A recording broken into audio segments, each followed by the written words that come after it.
ఓకేనమ్మా? Yes sir. Problem చూడండి, problem చదువుతాను, అప్పుడు మీకు ఏది ఎక్కడ వేసుకున్నావు ఏంటి అనేది బాగా క్లియర్గా అర్థమవుతుంది. ఓకేనా? రైట్.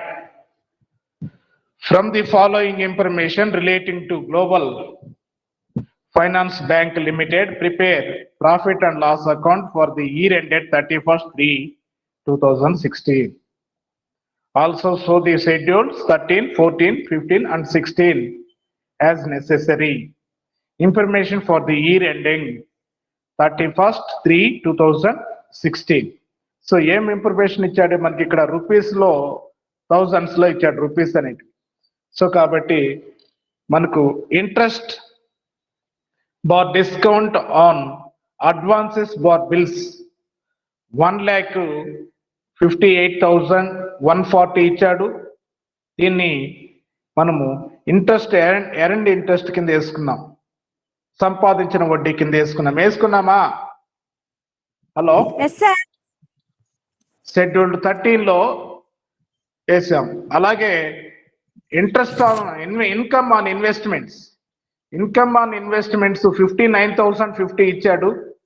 దీన్ని కూడా మనము షెడ్యూల్డ్ 13 లో ఇంట్రెస్ట్ ఎర్న్డ్ కింద వేసుకున్నాం. అలాగే interest on balances with RBI వద్ద నగదు నిల్వలు, దాని మీద కూడా ఇంట్రెస్ట్ వచ్చింది కాబట్టి 21,215.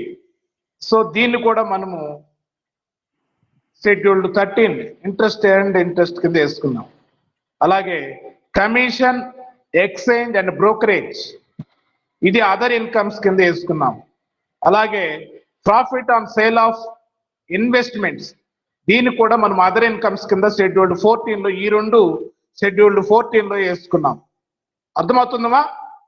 అలాగే ఇంట్రెస్ట్ ఆన్ డిపాజిట్స్ 1,57,020, ఇది షెడ్యూల్డ్ 15 లో ఇంట్రెస్ట్ ఎక్స్పెండెడ్, అంటే బ్యాంకు చెల్లించిన వడ్డీ సంపాదిస్తుంది అలాగే చెల్లిస్తుంది కాబట్టి దీన్ని ఇంట్రెస్ట్ ఆన్ డిపాజిట్స్ వచ్చేసి ఇంట్రెస్ట్ ఎక్స్పెండెడ్ కింద షెడ్యూల్డ్ 15 లో వేసాం. అలాగే interest on RBI borrowings, RBI borrowings అంటే ఆర్బిఐ దగ్గర, రిజర్వ్ బ్యాంక్ ఆఫ్ ఇండియా దగ్గర మనం అప్పు తీసుకుంటే దాని మీద వడ్డీ, చెల్లించిన వడ్డీ అవుతుంది కాబట్టి బారోయింగ్స్ అంటే తీసుకున్న అప్పు కాబట్టి ఆర్బిఐ వద్ద నుంచి మనము 16,810, ఇది కూడా మనము ఇంట్రెస్ట్ ఎక్స్పెండెడ్ కింద వేసుకున్నాం. అలాగే రిమైనింగ్ అన్ని షెడ్యూల్డ్ 16 ఆపరేటింగ్ ఎక్స్పెన్సెస్ కింద వేసుకున్నాం. చూడండి ఏమేమి ఉన్నాయి. పేమెంట్స్ టు ఎంప్లాయీస్ అంటే ఉద్యోగులకు చెల్లింపు, జీతాలు కానీ వేతనాలు కానీ ఏదైనా employees payments to employees operating expenses 48,585. Rent to taxes lighting 4,775. దీన్ని కూడా మనము ఎక్కడ వేసుకున్నాము? ఆపరేటింగ్ ఎక్స్పెన్సెస్ కింద. ప్రింటింగ్ అండ్ స్టేషనరీ 1,065, దీన్ని కూడా మనం ఆపరేటింగ్ ఎక్స్పెన్సెస్ కింద తీసుకున్నాము. Advertising and publicity same operating expenses కింద షెడ్యూల్డ్ 16 లో వేసుకున్నాము. డిప్రిషియేషన్ ఆన్ బ్యాంక్స్ ప్రాపర్టీ 1,460, దీన్ని కూడా ఆపరేటింగ్ ఎక్స్పెన్సెస్ వేసుకున్నాము. అలాగే directors fee and allowances, director fee allowances and expenses 35, దీన్ని కూడా ఆపరేటింగ్ ఎక్స్పెన్సెస్ కింద వేసుకున్నాము. ఆడిటర్స్ ఫీ అండ్ ఎక్స్పెన్సెస్ 205, దీన్ని కూడా మనము ఆపరేటింగ్ ఇవన్నీ ఆపరేటింగ్. లీగల్ లా చార్జెస్ అంటే లీగల్ ఎక్స్పెన్సెస్ వచ్చేసి ఎంత ఇచ్చాడు? 110 ఇచ్చాడు. దీన్ని కూడా మనం operating expenses. Postage, telegrams etcetera 1,560, దీన్ని కూడా operating. Repairs and maintenances, insurance, other expenses, ఈ మూడు కలిపి టోటల్ అదర్ ఎక్స్పెన్స్ కింద వేసాం. విడివిడిగా వేసుకోవచ్చు, వాడు కలిపి వేసాడు కాబట్టి మనం కూడా అదే ఫాలో అయినాం. రిపేర్స్ అండ్ మెయింటెనెన్సెస్, ఇన్సూరెన్స్, అలాగే అదర్ ఎక్స్పెండిచర్, టోటల్ 3 చేసి అదర్ ఎక్స్పెన్సెస్ కింద చూపించాడు. అలాగే balance of profit and loss account brought forward 7,620. ఇది వచ్చేసి మనము లాస్ట్ ఇయర్ ప్రాఫిట్ కింద తీసుకున్నాము. Profit of last year previous year ది మనము బ్రాడ్ ఫార్వర్డ్ కింద వేసుకున్నాము. కరెంట్ ఇయర్ ప్రాఫిట్ రెండింటిని కలిపి మనము టోటల్ ప్రాఫిట్ కరెంట్ ఇయర్ ది ప్రీవియస్ ఇయర్ ది టోటల్ రెండు కలిపి తీసుకున్నాము. డెటార్స్ అనేది రుణగ్రస్తులు అనేది మనకు ఇక్కడ అసెట్ కాబట్టి లైబిలిటీస్ లో వస్తుంది. ప్లాంట్ అండ్ మిషనరీ కూడా అసెట్ కాబట్టి బ్యాలెన్స్ షీట్ లో వస్తుంది. ఇంకా మనము బ్యాలెన్స్ షీట్ చెప్పలేదు proforma. Right, following adjustments are to be made అన్నాడు. వినొస్తుందా వాయిస్? ఏమేమి అడ్జస్ట్మెంట్ చెప్పారు చూడండి. హలో, అడ్జస్ట్మెంట్స్ ఏమేమి చెప్పారమ్మా? A, provide income tax including surcharge అన్నాడు. కాబట్టి ఎట్ 51.75%, 51.75% ఇన్కమ్ ట్యాక్స్ అన్నాడు. కాబట్టి మనము దీన్ని మనం టోటల్ ఇన్కమ్ 1 లో వచ్చినటువంటి ఇన్కమ్ అంటే interest and interest and other income, ఈ రెండు టోటల్ చేసుకొని మనకు అప్పటి వరకు అయినటువంటి ఈ ఇంట్రెస్ట్ ఎక్స్పెండెడ్ అలాగే ఆపరేటింగ్ ఎక్స్పెన్సెస్ ఆ రెండు లెస్ చేస్తే మనకు బ్రీఫ్ గా 12,000 ఇన్కమ్ రావడం అయింది. ఆ 12,000 మీద 51% ట్యాక్స్ కట్టి దాన్ని కూడా మనము ప్రొవిజన్స్ అండ్ కంటింజెన్సీస్ కింద చూపించాం. ప్రొవిజన్స్ అండ్ కంటింజెన్సీస్ కింద ఎంత చూపించాము? 6,210 వచ్చింది. 6,210. సో కాబట్టి దాన్ని కూడా మనము ప్రొవిజన్స్ అండ్ కంటింజెన్సీస్ కింద చూపించాం. అది ఎలా క్యాల్కులేట్ అనేది కూడా మనం కింద వివరంగా నీట్ రాసాం. కింద income tax at 51.75% on profit before tax అన్నాడు. ప్రాఫిట్ బిఫోర్ ట్యాక్స్ అయితే ఎంత వస్తుందో దీన్ని ఎలా కనుక్కుంటామైతే మనకు వచ్చినటువంటి అప్పటి వరకు 2,53,510 లో నుంచి అంటే రెండు షెడ్యూల్డ్ 13, 14 లో ఉండేటువంటి మొత్తాలు టోటల్ చేస్తే మనకు 2,53,510 వచ్చింది. ఆ 510 లో నుంచి మనకు అప్పటి వరకు ఎక్స్పెండెడ్ ఇంట్రెస్ట్, ఆపరేటింగ్ ఇన్కమ్స్ ఆ రెండింటిని తీసేస్తే మనకు 12,000 వస్తుందని మీరే క్యాల్కులేట్ చెప్పారు. ఈ 12,000 లో 51.75% ఇన్కమ్ ట్యాక్స్ వచ్చేసి మనకు 6,210 వచ్చింది. 6,210 వచ్చింది. ఇన్కమ్ ట్యాక్స్ ఎంత వచ్చింది? 6,210. దీన్ని క్యాల్కులేట్ చేసాం. అలాగే every year bank transfer to 25% profit to statutory reserve అన్నాడు. కాబట్టి శాసనాత్మక రిజర్వ్ కి 20% మళ్లించాలి. ఇది మన ప్రాబ్లం లో చెప్పినా చెప్పకపోయినా ప్రతి బ్యాంకు కూడా 20% శాసనాత్మక రిజర్వ్ కు మళ్లించాలి. కాబట్టి మళ్లించాము. 5% అంటే కరెంట్ ఇయర్ ప్రాఫిట్ లో నుంచి దీన్ని మళ్లించాం. 25% అంటే రిమైనింగ్ మనకు 6,210 పోతే రిమైనింగ్ ఎంత ఉంది? 48.25% అంటే అది 5,790. ఈ 5,790 కరెంట్ ఇయర్ ప్రాఫిట్ మనకి ఎంత వచ్చింది? 5,790. ఓకేనా? సో నేను మళ్ళీ మీకు ఇది స్క్రీన్ షేర్ చేసి చూపిస్తాను. సో కాబట్టి ఆ ఇయర్ ప్రాఫిట్ లో మనం 25% స్టాట్యుటరీ రిజర్వ్ కి, అలాగే రెండు previous year profit, last year profit రెండిట్లో కలిపి 5% జనరల్ రిజర్వ్ కి, అలాగే 10 lakhs అన్న 10 lakhs ని మనము 1,000 గా తీసుకొని ప్రపోజ్డ్ డివిడెండ్ దాన్ని చూపించాము. అలాగే ఇది మనం చూపించినటువంటి మొత్తం ఇవన్నీ అప్రోప్రియేషన్స్ కింద చూపించాం. సో కాబట్టి మీకు నేను వేసినటువంటి ఆ ప్రాబ్లం అనేది స్క్రీన్ షేర్ చేస్తాను చూడండి.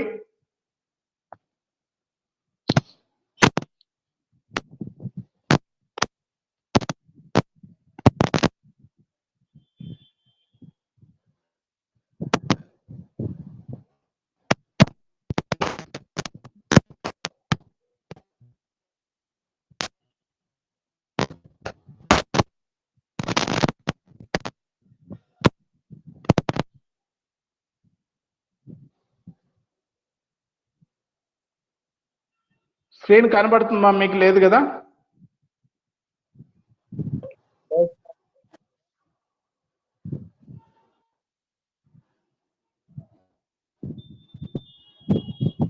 రైట్, ఇప్పుడు కనబడుతుందా స్క్రీను? హలో, స్క్రీన్ కనబడు చూడండి. Finance bank limited profit and loss account.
Sir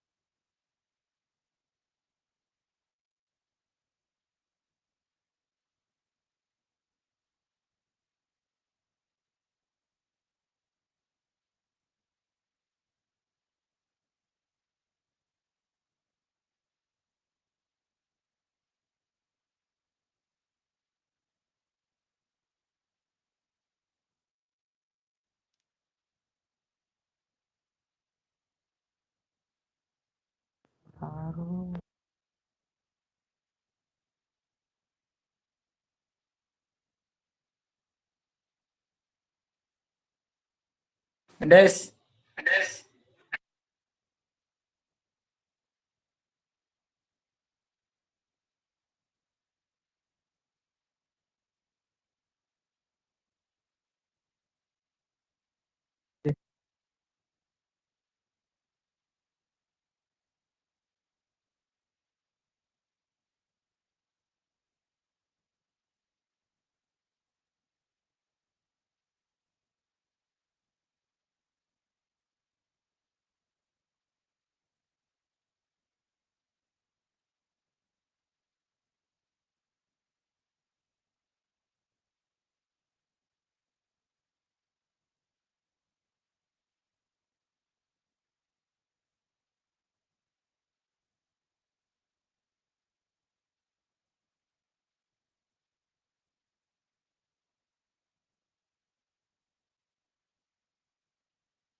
Proposal చేస్తే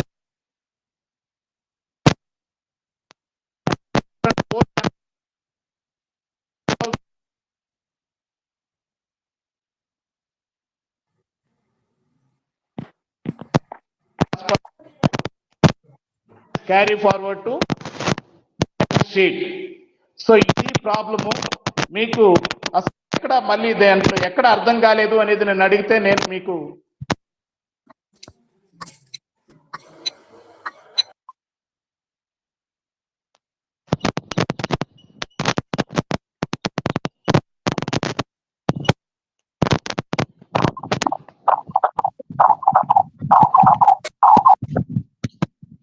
ఎవరు హలో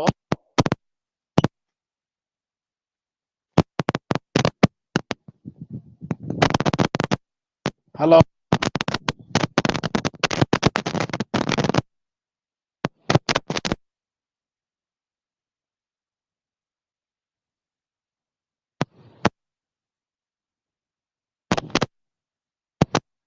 వాయిస్ మీకు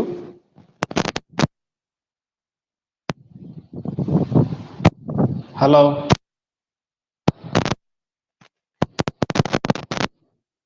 హలో సార్ వినిపిస్తుంది సార్. వెరీ గుడ్ మా. ఏమి ఇంకెక్కడ మీకు ఏమి అర్థం కాలేదు అనేది నాకు క్లారిటీగా పలాన్ దగ్గర నాకు అర్థం కాలేదు, పలాన్ ఎట్టొచ్చింది అని చెప్తే నేను మళ్ళీ ఒకసారి మీకు క్లారిఫికేషన్ ఇస్తాను. మనం ఏం లేదు మా, అక్కడ ఉండేటువంటి అంశాలన్నీ ఏది ఎక్కడ వస్తుందో చెప్పాను. ఏ సంపాదించినటువంటి వడ్డీ ఏది, ఇంట్రెస్ట్ ఎర్న్డ్ ఏది, అలాగే అదర్ ఇన్కమ్స్ కింద ఏది వస్తుంది, అలాగే ఇంట్రెస్ట్ ఎక్స్పెండెడ్ ఏది, అలాగే షెడ్యూల్ 16 ఆపరేటింగ్ ఎక్స్పెన్సెస్ ఏవి అనేది మనకు క్లారిటీ ఉండాలి. అప్పుడు క్లారిటీ ఉన్నప్పుడు మాత్రమే ఆ ప్రాబ్లం మనం వేయగలం. ఎందుకంటే మనకు చూస్తేనే అర్థమవుతుంది. వాడు ఇచ్చినటువంటి అంశాన్ని మనం జాగ్రత్తగా 2-3 సార్లు చదవాలి, ప్రాబ్లం అర్థం చేసుకోవాలి. ఇక్కడ ఇచ్చినటువంటి ప్రాబ్లంలో మనకు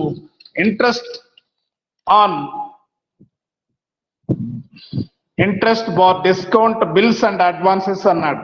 సో కాబట్టి ఏదైనా ఇంట్రెస్ట్ అన్నా, డిస్కౌంట్ అన్నా, బిల్స్ మీదైనా అడ్వాన్సెస్ మీదైనా బ్యాంకు సంపాదించినటువంటి ఇంట్రెస్ట్ కిందకు వస్తుంది. సో కాబట్టి దాన్ని వేసుకున్నాము. అలాగే ఆర్బీఐ వద్ద నిల్వ ఉంటే దాన్ని మీద కూడా ఇంట్రెస్ట్ సంపాదించిన ఇంట్రెస్ట్ కాబట్టి దాన్ని వేసుకున్నాము. ఇన్కమ్ ఆన్ ఇన్వెస్ట్మెంట్స్ వచ్చేసి దాన్ని వేసుకున్నాము. ఆ మూడింటిని టోటల్ చేసి మనం షెడ్యూల్డ్ 13 లో వేసాము. ఎంత వచ్చింది షెడ్యూల్డ్ 13? ఎంత వచ్చింది మా scheduled 13? 238,405 sir. Right. Scheduled 14 other incomes. Other incomes కింద ఏమేమి చూపించాము? Commission, exchange, brokerage. అలాగే next profit on sale of investments. Profit on sale of investments అంటే అది అదర్ ఇన్కమ్ కాబట్టి బ్యాంకు డైరెక్ట్ ఈ లోన్స్ వాటి మీద వచ్చింది కాదు కాబట్టి అది ఇన్వెస్ట్మెంట్స్ సేల్ చేయడం, అమ్మేయడం వల్ల వాళ్ళకి వచ్చినటువంటి ప్రాఫిట్ కాబట్టి దాని అదర్ ఇన్కమ్స్ కింద చూపించాము. కాబట్టి అదర్ ఇన్కమ్ ఎంత ఉంది? 570. రెండు కలిపితే ఎంత వచ్చింది? షెడ్యూల్డ్ 14 లో 15,105 వచ్చింది. 15,105. ఆ రెండు కలిపితే బ్యాంక్ కి టోటల్ ఇన్కమ్ ఎంత అయింది? ఆ రెండు కలిపితే ఎంత అయింది టోటల్ ఇన్కమ్? 2,53,510 అయింది. అవునా? 510 అయింది. ఏమ్మా అర్థమైంది ఆడ వరకు? Yes sir. నెక్స్ట్ ఏం చేసాము? షెడ్యూల్డ్ 14 అయిపోయింది. షెడ్యూల్డ్ 15, 16 లో ఉండేటువంటి మొత్తాలు ఎంత ఉన్నాయో చూడండి. ఎక్స్పెండిచర్ అని పెట్టి నెక్స్ట్ షెడ్యూల్డ్ 15 అంటే ఇంట్రెస్ట్ ఎక్స్పెండెడ్, ఖర్చు చేసినటువంటి వడ్డీ అని కానీ లేదా చెల్లించిన వడ్డీ కానీ అంటాం. కాబట్టి ఖర్చు చేసిన వాళ్ళకి వడ్డీ కింద వాళ్ళకి ఎంత ఖర్చు అయింది? ఎంత అయింది బ్యాంక్కి? షెడ్యూల్డ్ 15 లో ఎంత ఉందో చూడండి. రెండు రకాలైనటువంటి వడ్డీలు అయినాయి.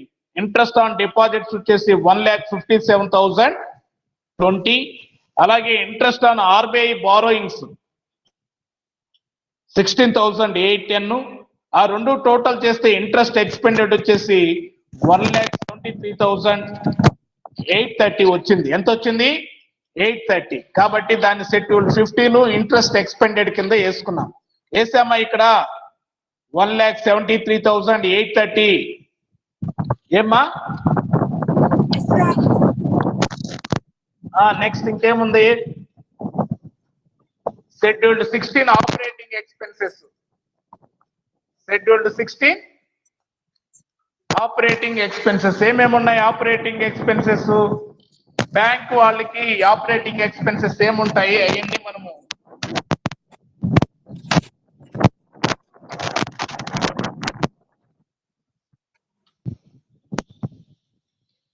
చూడండి. ఆపరేటింగ్ ఎక్స్పెన్సెస్ ఏమున్నాయి అక్కడ?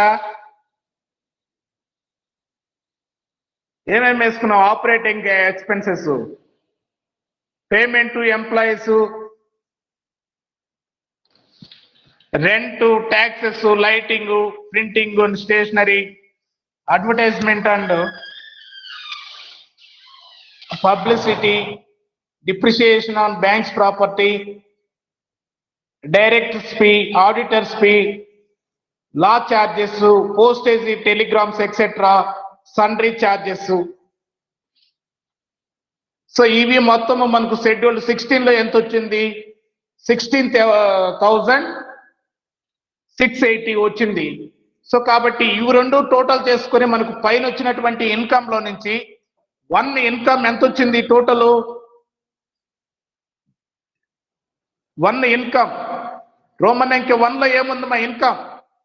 షెడ్యూల్డ్ 13, 14 ఆ రెండు కూడితే మనకు టోటల్ ఇన్కమ్ ఎంత వచ్చింది? 2,53,510 సార్. ఆ 2,53,510 లో నుంచి ఈ రెండు తీసేయాలి. ప్రస్తుతానికి ఇన్కమ్ ట్యాక్స్ కనుక్కోవాలి కాబట్టి ఇన్కమ్ ట్యాక్స్ ఎంత వస్తుందో ఆ ఇన్కమ్ ట్యాక్స్ కూడా మనం ప్రొవిజన్స్ అండ్ కంటింజెన్సీస్ కింద చూపించాలి. సో కాబట్టి ఈ 2,53,510 లో మనము ఈ ఖర్చులు తీసేయాలి. అప్పటి వరకు మనకు అయినటువంటి ఖర్చులు ఏంది? ఇంట్రెస్ట్ ఎక్స్పెండెడ్ చెల్లించిన వడ్డీ 1,73,830.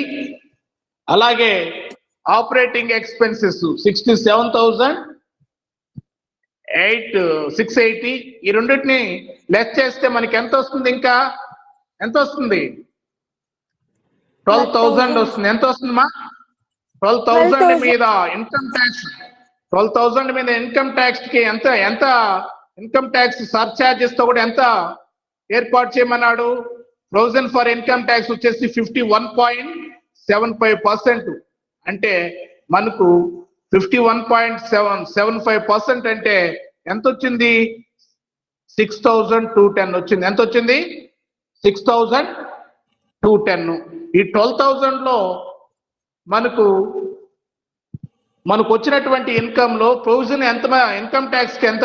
ప్రొవిజన్ ఫర్ ఇన్కమ్ ట్యాక్స్ 6,210 మనము ప్రొవిజన్ ఏర్పాటు చేస్తే రిమైనింగ్ ఎంత ఉంది అంటే మనకు 5,760 790 ఎంత ఉంది? 5,790.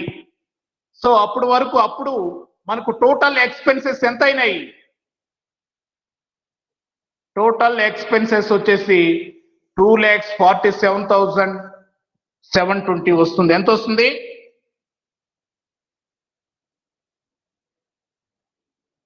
హలో,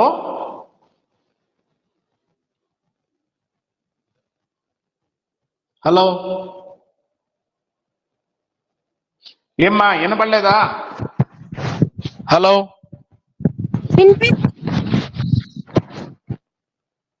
వినిపిస్తుందా? Sir right. పైన వచ్చినటువంటి ఆ ఇన్కమ్ 2,53,510 లో నుంచి మనకు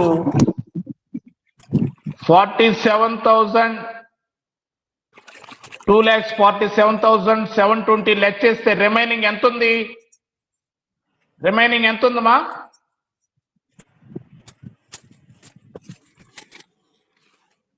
5,790 ఉంది.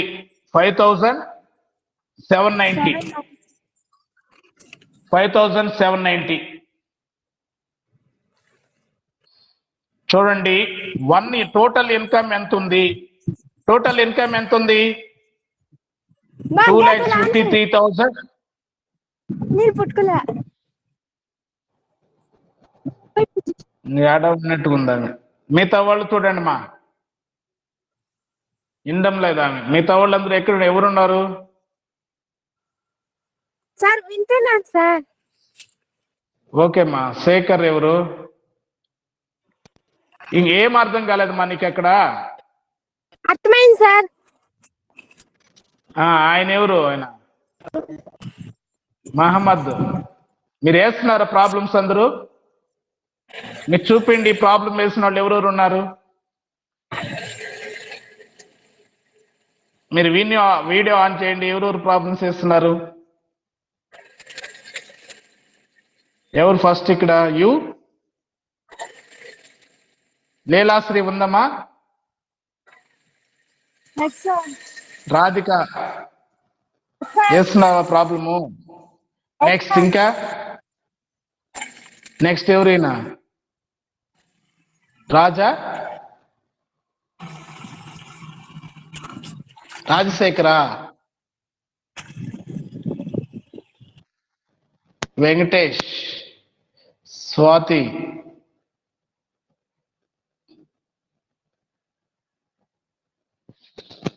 గణేష్,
వినిపించలేదు సార్.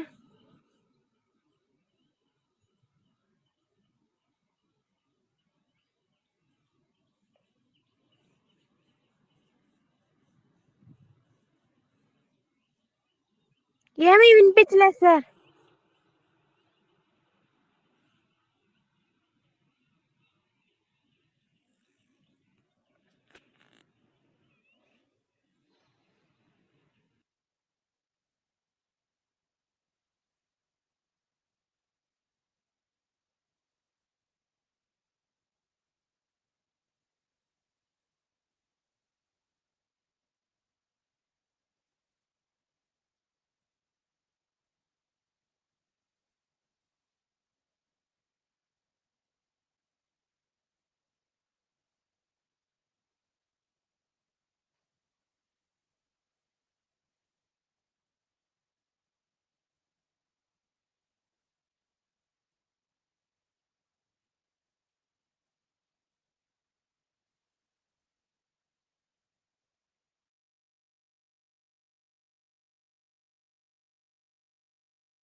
హలో హలో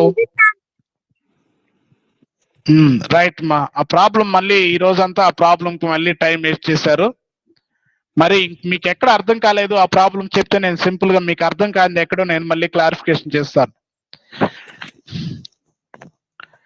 హలో ఎవరు సార్, జాయిన్ అయినారు?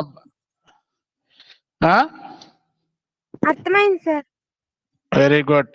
మరి ఒక రోజంతా మళ్ళీ ఇంకొక రోజంతా టైం వేస్ట్ చేస్తే మీకు అర్థమై మీకు ఇక్కడ నిన్న అర్థం కాకుండా ఎక్కడ ఉండింది? ఏది అర్థం కాలేదు మీకు ఇక్కడ ఫస్ట్ మార్నింగ్?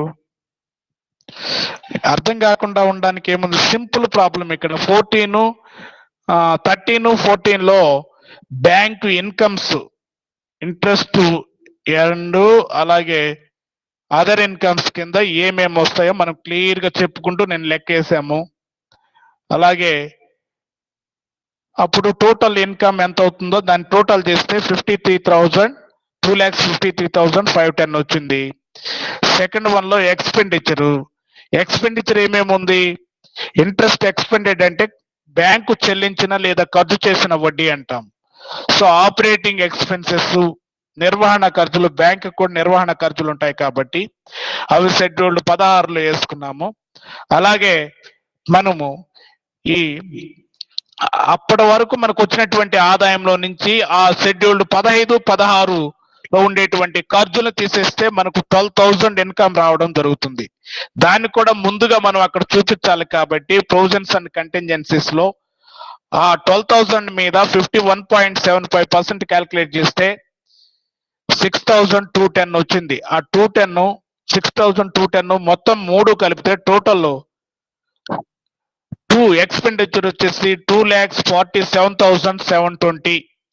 అవన్నీ పైన వచ్చినటువంటి మొత్తం ఆదాయంలో నుంచి ఖర్చులు మొత్తాన్ని తీసేస్తే మనకు ప్రాఫిట్ బార్ లాస్ కింద net profit for the year 5,790 వచ్చింది. ఆ 5,790లో అలాగే previous broad down balance profit కూడా ఉంది, గత సంవత్సరం వచ్చినటువంటి లాభంలో మిగులు కూడా ఉంది. రెండింటిని తీసుకుని టోటల్ చేస్తే 13,410 వచ్చింది. అలాగే అప్రోప్రియేషన్స్ కింద చూపించాలి, వినియోగదారుల కింద. వినియోగదారుల్లో ఒకటి చెప్పినా చెప్పకపోయినా చెప్పాడు, నో ప్రాబ్లం. కాబట్టి ట్రాన్స్ఫర్ టు స్టాట్యుటరీ రిజర్వ్ 25% దేంట్లో తీసుకోవాలి? మీ ప్రాబ్లం చూడండి, వాట్సాప్ లో పెట్టాను మీకు అందరికి. దేంట్లో తీసుకున్నాడా? మన కరెంట్ ఇయర్ వచ్చినటువంటి ప్రాఫిట్ ఎంత? Yes. 5790లో 25%. అలాగే ఆ రెండు లాభాల్లో కలిపి, గత సంవత్సరం లాభము ఇప్పుడు రెండిట్లో కలిపి 5% నా జనరల్ రిజర్వ్ కి, రెవెన్యూ రిజర్వ్ ట్రాన్స్ఫర్ చేశాడు. ప్రపోజ్డ్ డివిడెంట్ వచ్చేసి 1000. రిమైనింగ్ మిగిలేది ఎంత అంటే 13,410 లో ఈ 10,672 మిగులుతుంది. దాన్ని balance carry down to balance sheet. Balance carry down to balance sheet. ఇది ప్రాబ్లము. మీరు ఏసి ప్రాక్టీస్ చేయండి. మీకు ఆడ నిన్నే నేను అర్థమైంది అనుకున్నాను, మీకు అర్థం కాలేదు, నో ప్రాబ్లము.